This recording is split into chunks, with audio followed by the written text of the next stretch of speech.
Right, you'll remember last time we looked at Edwin Hubble and his discoveries from planet Earth. And Edwin Hubble, as you remember, was famously looking at, okay, that's our Milky Way galaxy.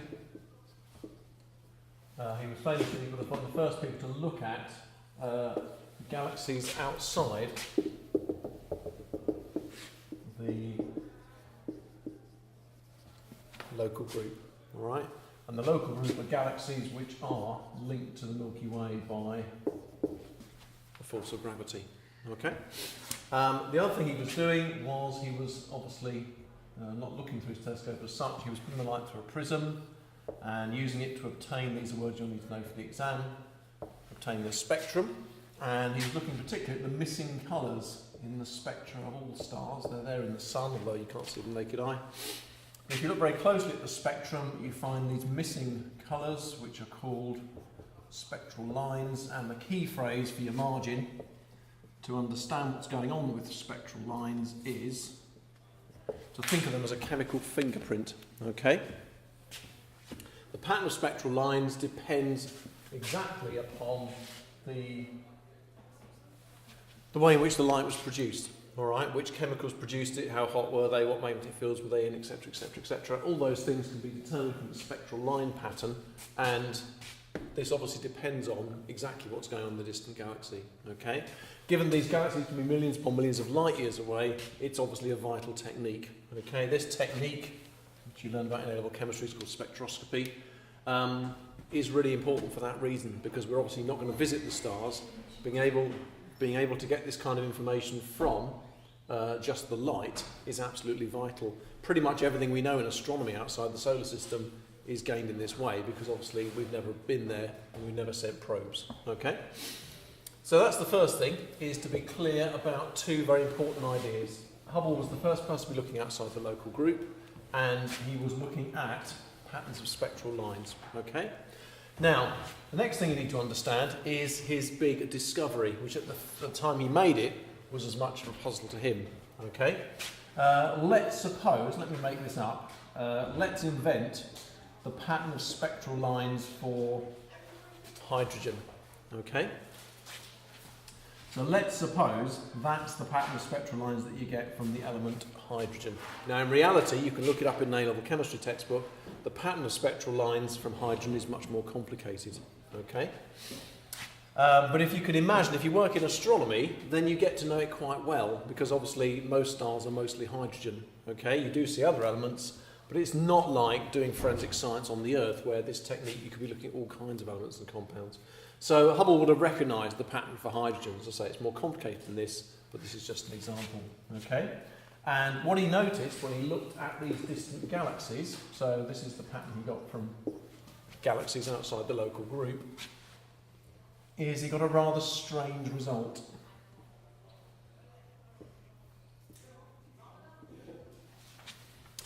Okay. Now, if you think of your rainbow, this is the red end of the spectrum. So that's the way around it is. I haven't got a colour board, so you'll have to imagine that for the moment. What he found was this pattern. Okay. Now, at first sight, you think, well, yeah, it looks about right, doesn't it?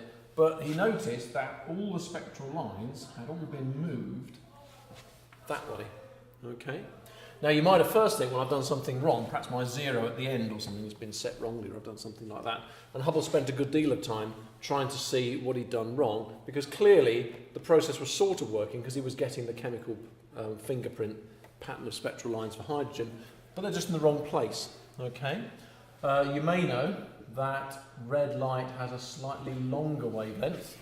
So if you're looking at red light, you're looking at slightly longer light waves. If you're looking at violet or blue, looking at shorter wavelengths. But this was Hubble's big discovery. When he looked at distant galaxies outside the local group, he found they all had this rather strange phenomenon. And once he convinced himself it wasn't a mistake on his part, he gave it a name, which you need to know, and he referred to it as redshift, as you might imagine, because all the spectral lines, they haven't really been moved. The pattern hasn't changed. The whole pattern has been shifted, like 2 steps to the right or something like that, towards the long wavelength end, which of course is the colour red. Okay. So Hubble called his discovery redshift. If he looked at galaxies inside the local group, he didn't find this. Okay? In fact, if you look at Andromeda, you get the opposite, where all the spectral lines move the other way, what's called blue shift. Okay? But the important thing is Hubble studied a good number of galaxies outside the local group and discovered that they all had redshift in their spectral lines. They had the same chemical patterns as nearby stars, galaxies, but they'd all been shifted towards the red end. Okay? He also found another effect, which is the further away the galaxy was, the bigger the redshift. So galaxies quite close to the local group had a small redshift, and the further away you went, the bigger the redshift became. Okay? And for quite a while, it was a bit of a mystery as to what it was that Hubble had actually discovered. Okay? Now, the explanation for this eventually came by thinking about another piece of physics, which you're more likely to have come across with sound. Okay? As you know, light and sound are both waves, so they share a good deal of physics in common, although not everything. And there's a piece of physics been known about for some time called the Doppler shift, the Doppler effect, which is probably best understood in terms of sound. You'll see why it's difficult to understand in terms of light in a minute. Okay? Now, Doppler shift is quite a simple idea. Let me draw you a diagram. Okay. The explanation for Doppler shift is quite simple. Let's suppose you've got something making a noise. Let's suppose it might be like a police car or something. Okay. Police car's good with their two-tone horn. They're just playing two notes over and over again. And they're obviously producing sound waves. Okay. Let's suppose the car's moving that way quite quickly. Then if you're over here, now what I'm about to say next is complete rubbish, but it's a really good way of remembering it. Let's imagine the car is giving out, or the horn on top of the police car is giving out sound waves, and they've all got a sort of medium frequency. What happens when they arrive at you is they get squashed up. Okay? Now they don't actually get squashed up because that's nonsense. How can you squash sound waves? That's ridiculous. Exactly why the Doppler effect happens, you don't particularly need to worry about. It's quite simple if you think about it. But a good way to remember it is if the thing is coming towards you, if something's producing sound waves, like ripples in a pond, but it's moving towards you, what's going to happen is the sound waves get squashed up. So here, you would receive waves which have a higher frequency and a shorter wavelength. All right? The waves would appear to get squashed up. Okay?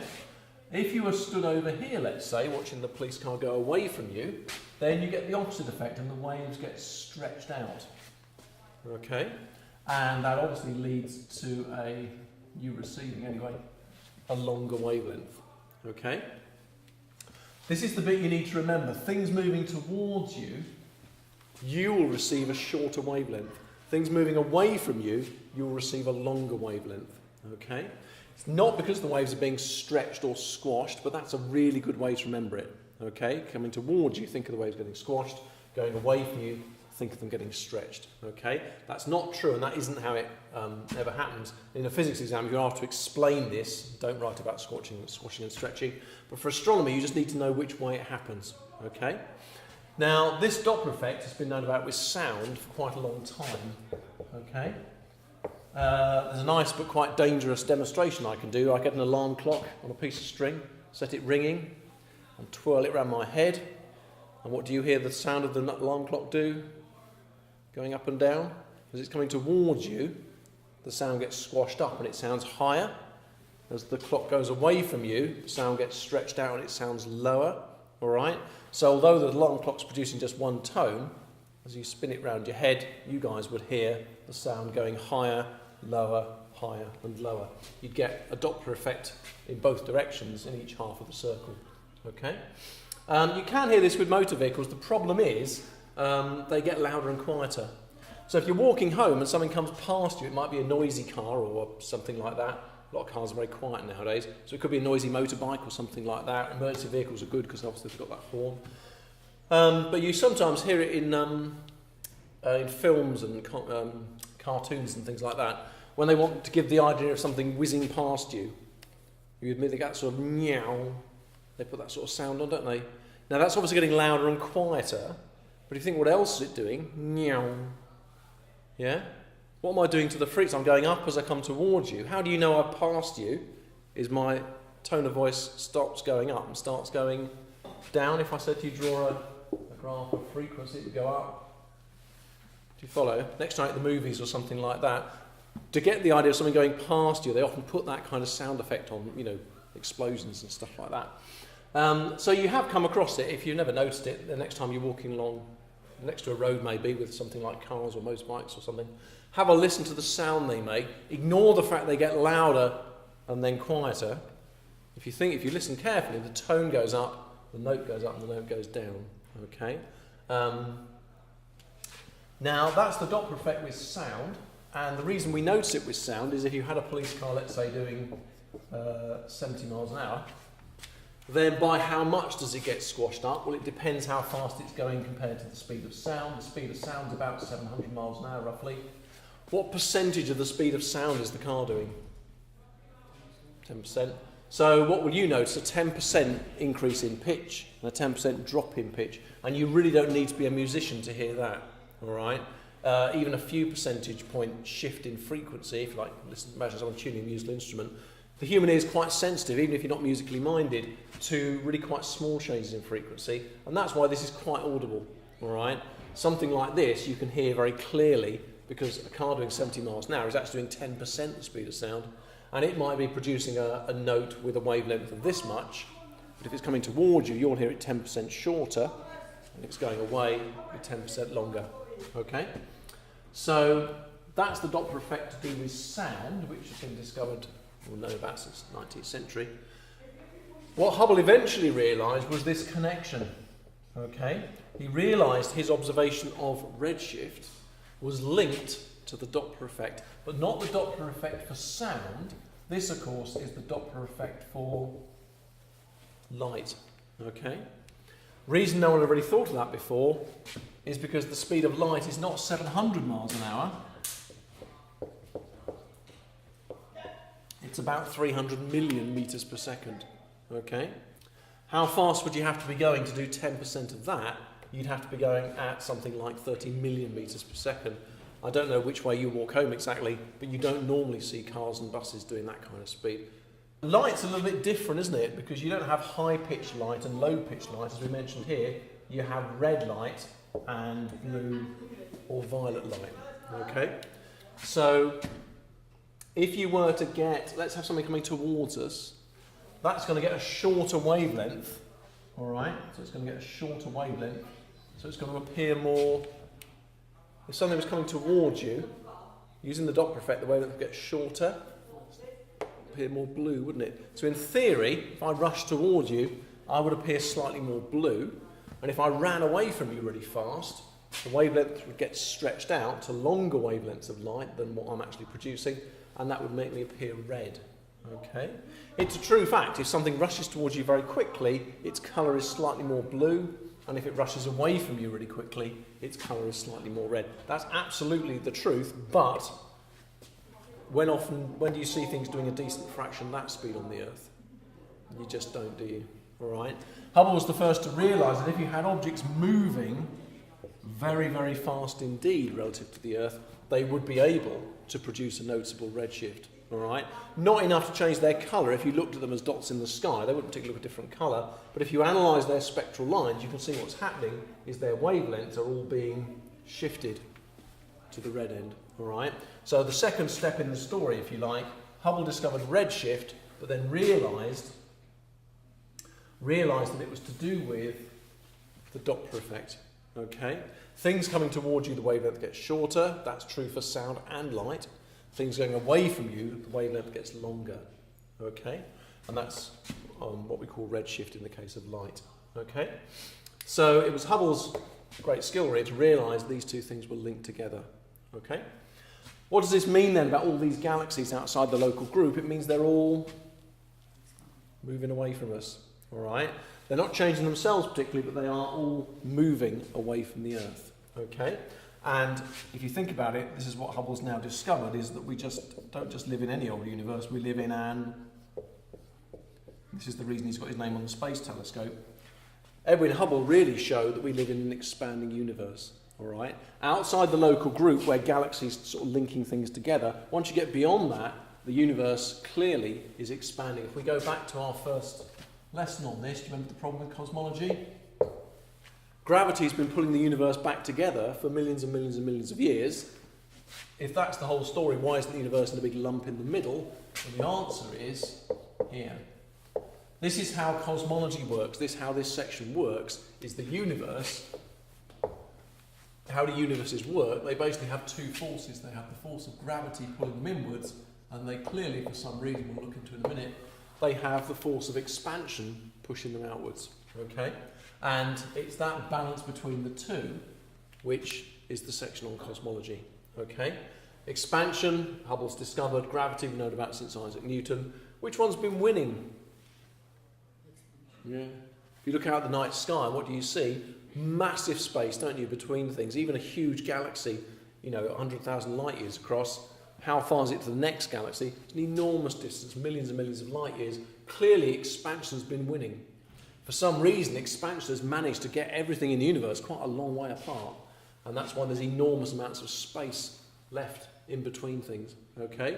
Gravity, you can see, obviously, it keeps things together. It keeps galaxies together. So I've rubbed it off. It keeps galaxies together. It keeps the local group together. But overall, it's expansion that's been winning. All right? We're lucky enough to live in a small corner of the universe called the Milky Way galaxy and our sun and the solar system where gravity is the dominant force. Okay? In most of the universe, obviously, expansion is the one that you see the effects of. Okay? So this is the reason Edwin Hubble is so famous, is because he discovered the expanding universe. And without that, we don't really have a science of cosmology. We just have gravity pulling in, and if you haven't got anything else, then you can't really get much further. Okay? Now, however, there's a bit of a problem with this, and it's linked to our understanding of what we mean by expanding. Okay? Hubble did some more measurements, and he plotted a very famous graph. He basically plotted all his results on a graph. He drew a graph of velocity of recession. Always sounds like something like economics, like how quickly the credit crunch is biting or something. Velocity of recession just means how fast is a particular galaxy moving away from us here on planet Earth. Okay? And along the bottom here, he plotted distance. Okay? And he was rather surprised to find results like this. Okay, now you plotted graphs in physics, they never quite turn out that well.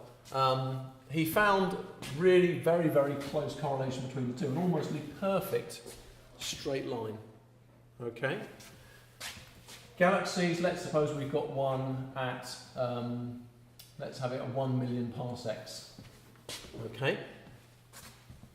Don't forget 1 parsec is 3.26 light years, which we mentioned before. Okay? Let's suppose we've got a galaxy 1 million parsecs away. And let's suppose that particular galaxy is moving away at 10 kilometres per second. Okay? Now, because this is a perfect straight line, what that means is a galaxy at 2 megaparsecs is going to be moving away at 20 kilometres per second. And a galaxy at 3 megaparsecs is going to be moving away at 30 kilometres per second. All right? So he found this proportionality, as we call it in science, between the distance away to a galaxy and how fast it's going. All right? He found a really close, amazingly close connection. Very little scatter on the line. He did about 40, 50 galaxies and found a very, very close connection between the two. Okay? Now, if you think about it, this is just bonkers. Because what it means is, here on Earth, we've got a galaxy at 1 megaparsec away. Okay, it's 1 million parsecs away. And it's moving, let's say, at 10 kilometres per second. So if we measure its spectral lines, do the analysis, we work out that light is redshifted, and it's redshifted by enough to show that it's moving away from us at 10 kilometres per second. Okay? If you then go to a galaxy at 2 megaparsecs, then it's moving away at 20 kilometres per second. Okay? It's moving away twice as fast. Now, that looks nice. You think, what a nice pattern. That makes life nice and easy. But if you think about it, it's a real problem. Just look at the facts. All the galaxies that we look at are moving away from us. So where in the universe must we be? In theory then, if Hubble's results are right, we must be at the centre. Secondly, how on earth does this work? Here's a galaxy a million parsecs away. It's moving away from us 10 kilometres per second, fine. How does this galaxy know? It's 2 million parsecs. It's 2 million parsecs away from the Earth, and it's moving away, and it knows it's got to move at just the right speed, so it looks like it's moving at 10 relative to this one. So somebody on this galaxy would see that one going away at 10, and someone on the Earth would see that galaxy moving away at 20. If you scale this up, let's go to hundreds and thousands of megaparsecs away. You've got galaxies on the other edge of the universe, which are going at not roughly, exactly the right speed. They're going at exactly the right speed, so that they appear to be going at 1,000 kilometres per second or something, as viewed from the Earth. And you think, how do they do that? If you're a galaxy on the other edge of the universe, how do you think, right, well, there's the Milky Way over there, let's just adjust our speed so we appear to be going at just the right speed, so we're going twice as fast as a galaxy halfway away. This is just bonkers. Okay, I'm going to finish today with a bit of a problem. Hubble's discovery, which is that all galaxies outside the local group are redshifted, okay, and the amount of redshift, obviously tells how fast they're moving, is exactly proportional to their distance. Two big problems with that. One, that kind of suggests we're in the centre of the universe, which it's not impossible, but it seems unlikely. And the second problem is, how does this proportionality actually happen? How can a galaxy twice as far away know it's got to go at exactly twice the speed of this one?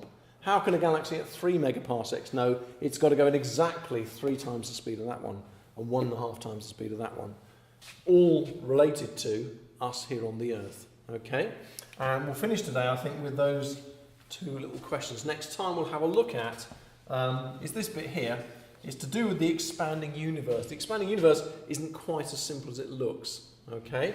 And how you understand the expanding universe is the way to explain these two rather strange conclusions, I think, from Hubble's results.